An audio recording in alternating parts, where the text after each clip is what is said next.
Hi, this is Wahaba, and I'm continuing on talking about universal worship in my primer series. And I talked in the last video about some of the ritual components of universal worship, and of course I didn't exhaust that topic, but just wanted to give a brief beginning.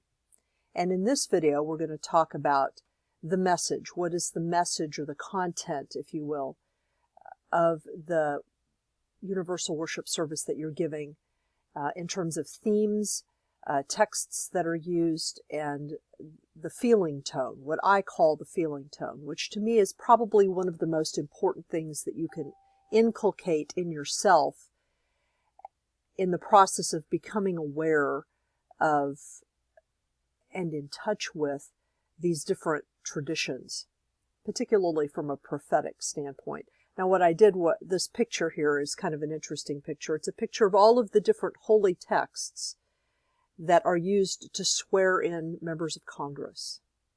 So you have a wide variety of things here.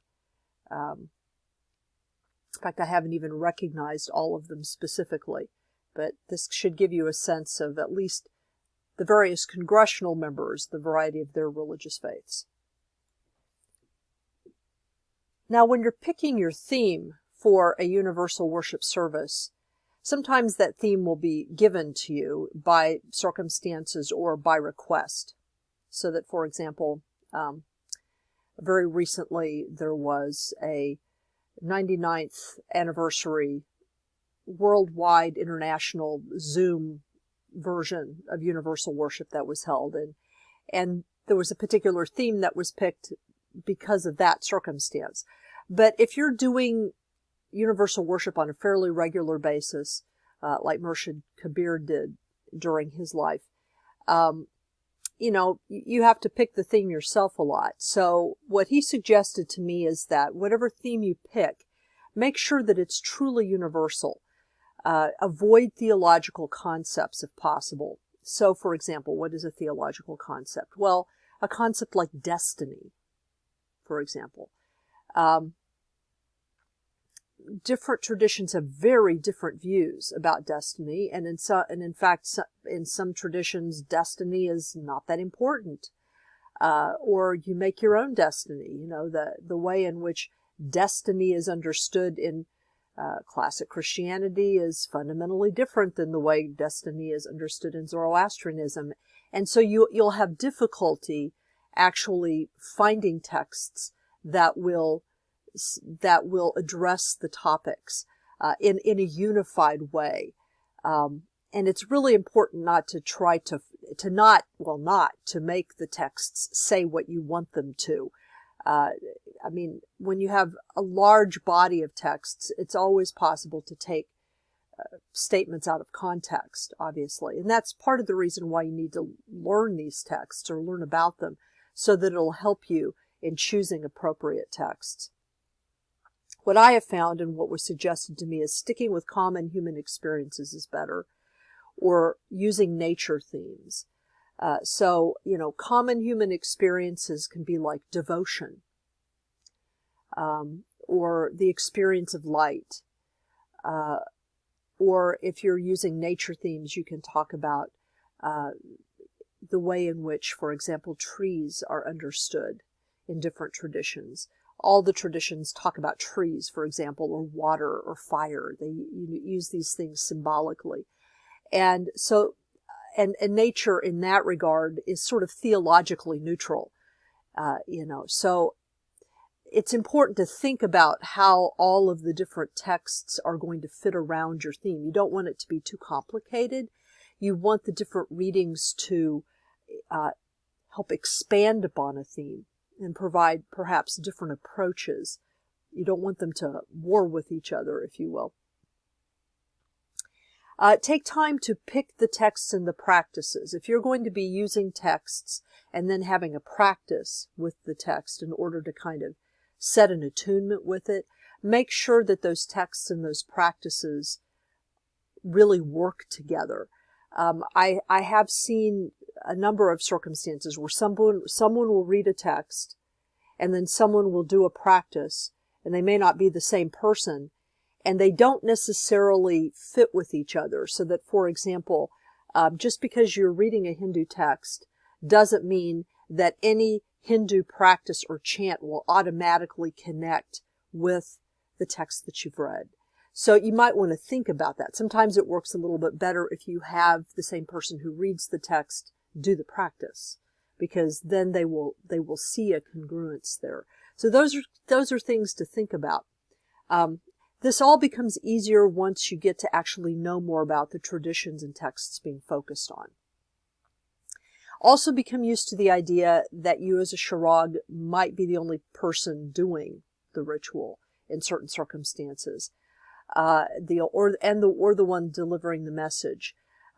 I say this because like I said in a previous video, I was frequently the only person that was doing the ritual. And so I had to become accustomed to doing the whole thing. In some ways it made it easier because I didn't have to work with other people, but I also had to be concerned with issues of continuity for myself, making sure that I was able to maintain my own energetic level all through the process of the ritual. So say you are an individual you're a Shirag who has put together a universal worship service, and you've appointed different people to do different parts of the service, or you've worked with them and they're going to be reading different texts. It's really important that you be familiar with all the texts that are going to be read if you're the one organizing this, and that you be capable of standing in for a person if for some reason they don't show up. You're going to have to be able to substitute for that person or read that text for them. So, if you're the organizing Shirag, don't assume that it's all going to go the way you want it to go.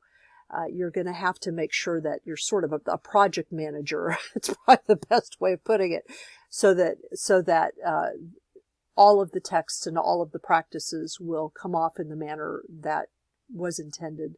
At least was intended, if not exactly, you see. And the important thing to remember about this is that Shirags are not just simply doing a ritual. You are introducing and facilitating a tradition and a practice to the rest of the community and whoever else may be attending. You have to remember that there may be members of those practices or traditions present, and that was the original hope of this ritual. So it's important to be knowledgeable enough of the readings and traditions and practices that they are presented in a respectful manner. I mean, I think we all intend respect when we're doing these practices and these reading these texts in these rituals, in the ritual. But it's really important to keep in mind that, especially if you're doing texts in a tradition that is not your own, what I would always do is pretend that there was somebody of that tradition sitting in the audience. How would I want my tradition to be presented?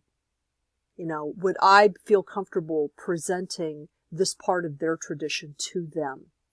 So that's the way I always approached it, and I still approach it that way. So those are things that you might want to think about. It's not just a matter of, I'll do this and we'll do this. It's like, it's not, make sure that in your zeal to be inclusive in this way, that you are also being respectful. And more of that in just a moment. There have arisen issues of cultural inclusion and appropriation from time to time in the Universal Worship Service, and it's important for me to say something about this here. For me, the best practice, as I've mentioned, is to include all the traditions that Hazrat Nayak Khan instructed Shirags to include. So no substituting additional traditions for the main 6. You can include them with the main 6, but no substituting of any of the main 6 with any others.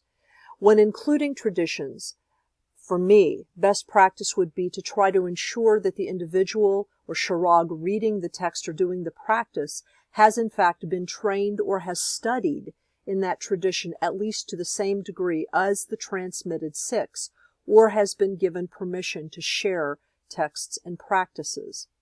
This is particularly important when you're dealing with indigenous traditions.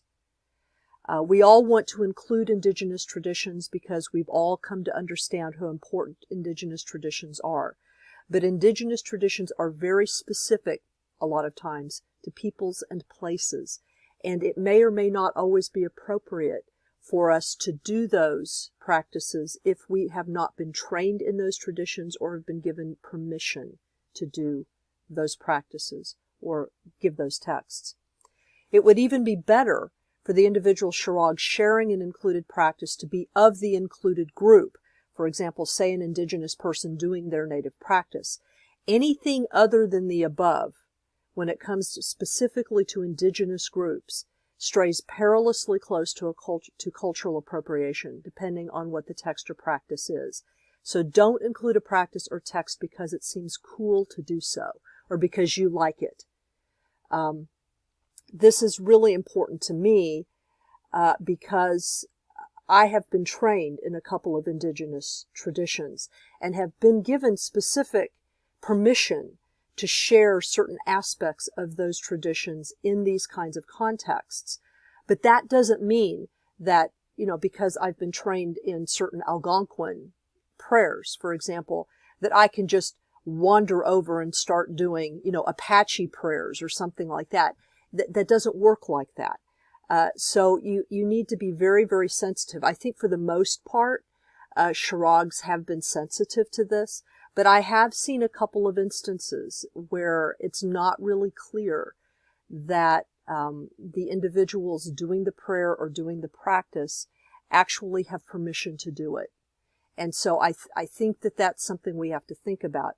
Now, if there isn't an individual Shirag available to actually present or share a text or practice of their included tradition other than a scheduling issue, and they haven't been given permission to do so, it might be appropriate to inquire on a personal or community level why this is so.